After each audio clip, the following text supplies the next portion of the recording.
Bab 6. You think forgetting the past is the answer? Udah, lupain aja. Itu mungkin nasihat paling asal-asal yang pernah gue dengar.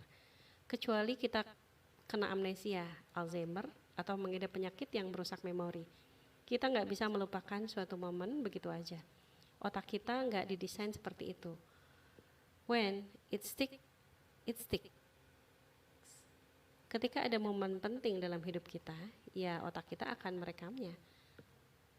Pertama, momen tersebut akan masuk ke short-term memory. Apabila momen itu penting, berulang, atau memiliki efek yang lama terhadap kita atau emosi kita, maka akan tersimpan di long-term memory dan akan terus berada di situ. So again, forgetting is not the option. Menurut Elizabeth Kubler-Ross, ketika kita kehilangan sesuatu yang bermakna, kita akan melewati 5 fase berduka. Pertama, denial, penyangkalan. Kehilangan seseorang atau sesuatu yang sangat bermakna dalam hidup kita adalah sesuatu yang sulit kita terima, sehingga kita akan sulit percaya atas apa yang terjadi. Kedua, angry. Kita akan marah-marah terhadap orang lain yang bahagia, marah terhadap orang yang baik-baik saja, marah terhadap orang yang meninggalkan kita, marah terhadap diri sendiri. Ketiga, bargaining. Kita akan mulai memohon berdoa, berusaha agar tidak kehilangan, berusaha agar apa yang sudah hilang kembali. Keempat, depression. Ketika tahap tawar-menawar gagal dan kita tetap saja kehilangan, kita akan merasa kehilangan harapan, merasakan kesedihan yang dalam, merasakan menjadi orang yang paling menderita. Kelima, acceptance, penerimaan. Pada akhirnya kita sadar semua nggak bisa kembali seperti semula. Nggak ada jalan lain selain melepas dan menerima. Permasalahannya nggak semua orang bisa sampai pada tahap akhir. Banyak faktor yang dapat mempengaruhi bisa atau enggaknya seseorang melewati fase-fase tersebut.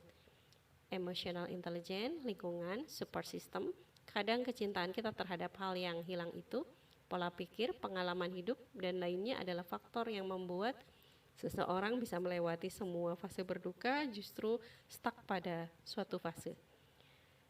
Jika stuck pada satu fase, itu akan membuat dia akhirnya gagal untuk maju, gagal move on, gagal melanjutkan hidupnya dengan sehat. Ketika kita kehilangan sesuatu, kita bukan hanya kehilangan seseorang atau sesuatu tersebut, tetapi juga kehilangan diri kita. Kita juga akan kehilangan identitas kita. Kita bukan lagi pemilik sesuatu yang hilang itu. Kita bukan lagi pasangan dari orang yang meninggalkan kita. Identitas yang selama ini kita bangun, yang selama ini kita tampilkan kepada orang banyak, telah hilang. Kita harus menemukan identitas baru kita untuk diri kita. Dan ini nggak mudah. The hurtful reminder. Oke, kita nggak bisa melupakan begitu aja kejadian yang nggak mengenakan. Kadang suatu kejadian meninggalkan luka yang begitu dalam, yang mempengaruhi cara berpikir kita, bahkan mengubah kita secara personal. Tapi sometimes it's good thing. Kita adalah makhluk yang belajar dari contoh. Mudah bagi kita untuk menerima suatu konsep dengan sebuah contoh. Entah itu dipaparkan atau divisualisasikan. Kadang walaupun kita tahu teori jangan main api, kita akan tetap main api dan baru berhenti ketika kita terkena panasnya atau kita melihat orang lain yang terkena panasnya. And that was it.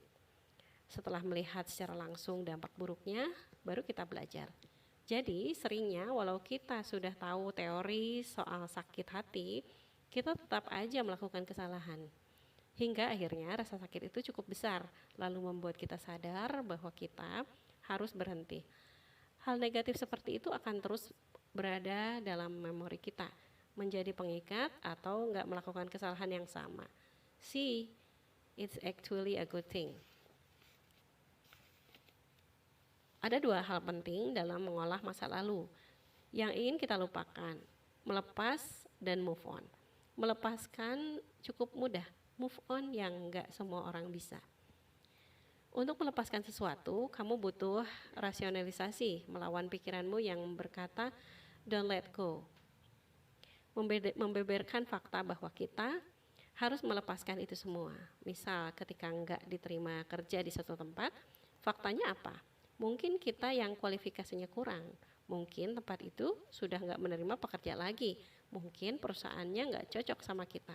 Atau ketika kita melepaskan seseorang, faktanya adalah it's going to be worse if you are still together. Sudah sama-sama capek, enggak ada yang mau mengalah. Karena saling merasa sudah mengorbankan banyak dan gak akan buruk kalau terus dilanjutkan, karena hanya akan saling menyakiti. Dengan rasionalisasi kayak gitu, mungkin akan mudah kita melepaskan sesuatu. Tetapi setelah itu untuk bisa terus maju, terus berfungsi sebagai manusia normal, ini yang butuh waktu lebih, butuh tenaga lebih, butuh ilmu yang lebih juga. Setiap notifikasi di handphone dianggap harapan sembuh. Setiap keluar ke tempat-tempat tertentu takut akan memberi flashback. Belum lagi adanya keberadaan barang-barang yang menjadi pengingat konstan terhadap kehilangan itu. Banyak loh yang gak berhasil move on, bahkan sampai akhir hayatnya. Dan akhirnya mereka terus bertahan dengan rasa sakit hatinya. Tapi ya gitu, sakit hati gak bisa dielakkan. Semua orang pasti merasakan ini. Bahkan dari kecil kita sudah sering sakit hati karena harapan yang kita buat sendiri. Iya, diri kita sendiri, we create our own heartbreak. Tapi bukan berarti kita nggak bisa mengendalikan hal ini. First, to heal a wound, we need to stop touching it. Layaknya luka sayat, semakin sering kita sentuh, maka akan semakin sakit dan semakin lama pula sembuhnya. Luka hati pun memiliki aturan yang sama. Untuk menyembuhkan, kita harus berhenti bermain-main dengannya. Terus meratapi, membahas, mengingat-ingat, malah akan memperburuk rasa sakit yang kita punya. Jadi kalau kita sedang menyembuhkan sakit hati, maka kita butuh distraksi yang baik, bukan malah terus dikenang dan diulas terus di kepala, yang malah membuat kita makin merana. We need to let it heal, so kill the hope. Karena kadang harapanlah yang membuat kita terus menempel dengan masa lalu.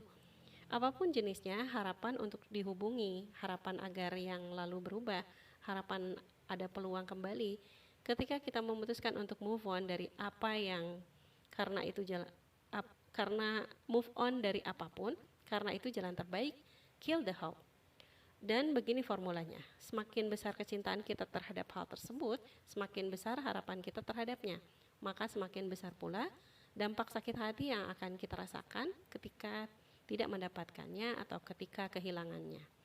Terkadang besarnya rasa sakit hati menyebabkan dampak permanen ke sepanjang hidup, karena nggak tahu harus apa lagi setelah kehilangan apa yang dipegang selama ini.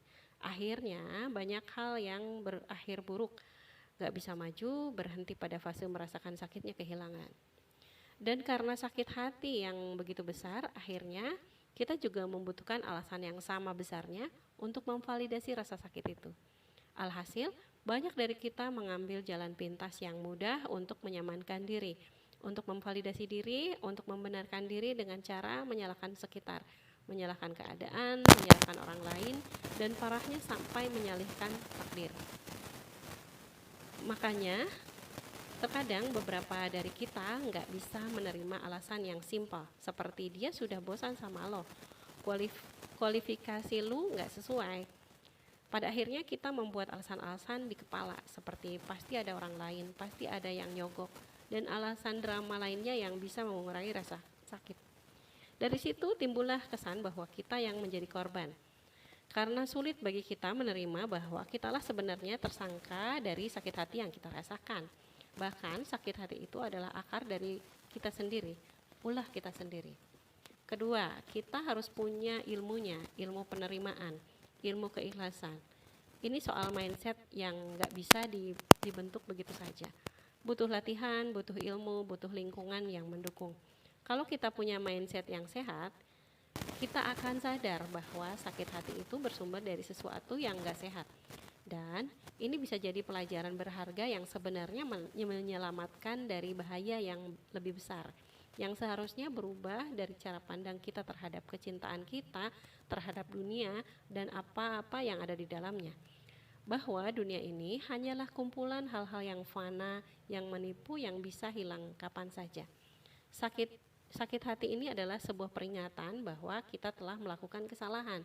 Semakin besar rasa sakitnya, semakin besar juga kesalahan yang telah kita buat. Kita harus introspeksi, harus berubah agar nggak mendapatkan sakit hati yang begitu dalam lagi ke depannya. Dan paling nggak membuat mendapat sakit hati dari sumber yang sama, bukan pelajaran yang sama, bukan yang itu-itu lagi. Kalau kita punya ilmunya, kita bisa menyadari bahwa sakit hati adalah tanda bahwa kita memprioritaskan yang salah saat ini. Sesuatu yang justru menyakitkan kita. Padahal ada sesuatu yang lebih baik, yang lebih penting untuk diprioritaskan, yang enggak mengecewakan, yang bisa membalas lebih ketika kita hanya bisa memberi sedikit. Kalau kita punya ilmunya, maka akan lebih mudah untuk kita menerima bahwa ini adalah jalan yang terbaik, jalan yang dipilih Sang Pencipta untuk kita. Karena kita paham bahwa Sang Penciptalah yang tahu apa yang terbaik untuk kita. Sedangkan kita tidak tahu apa-apa, bahwa semua ini adalah ada hikmahnya. Mungkin kita nggak bisa dapat langsung, tapi dengan kesabaran dan ilmu yang cukup, kita pasti bisa melihat dari perspektif yang berbeda. Banyak yang pada akhirnya bersyukur di kemudian hari setelah diberi rasa sakit hati yang begitu dalam. Kemudian move on lah, bukan hanya dari seseorang, bukan hanya dari kegagalan, bukan hanya dari sebuah perasaan, tapi move on dari masa lalu. Pahami bahwa serangkaian kejadian itu adalah sebuah proses kehidupan yang efeknya terhadap masa depan kita tergantung bagaimana kita memandangnya. Terakhir, mulailah terima bahwa masa lalu telah berlalu dan yang terjadi adalah apa-apa yang memang harus terjadi. Dengan begitu, ketika kita bisa menerima sebuah kehilangan, kita bisa mulai tidak lagi mengistimewakan hal tersebut agar suatu saat kita bisa lupa akan sakit kehilangannya, bisa melupakan kehilangan yang paling pernah kita rasakan, karena sakit hati yang memaksa kita untuk move on itu memberi pelajaran untuk kita, mengajarkan bahwa kehidupan kita di dunia adalah serangkaian proses kehilangan yang seharusnya membuat kita bergegas mengubah haluan pada suatu yang lebih kekal, sesuatu yang dari sekedar dunia ini, sesuatu yang lebih dari sekedar dunia ini, dunia yang penuh dengan kekecewaan, dunia yang penuh dengan kehilangan.